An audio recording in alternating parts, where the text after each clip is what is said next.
America ने Iran की जानिब से आलमी एटमी तवानाई एजेंसी से ताउन की मअतली नाकाबिल कबूल करार दे दी।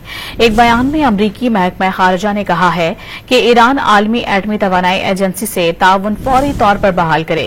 ईरानी सदर ने IAEA से ताउन मुअत्तल करने की मंजूरी दी थी।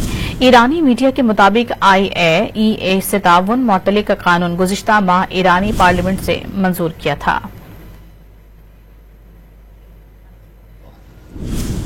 Iran chose to suspend cooperation with the IAEA at a time when it has a window of opportunity to reverse course and choose a path of peace and prosperity. Iran must cooperate fully without further delay.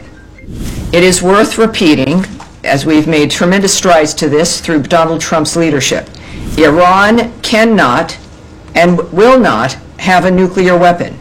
The President has said this repeatedly. The Secretary of State has said this repeatedly.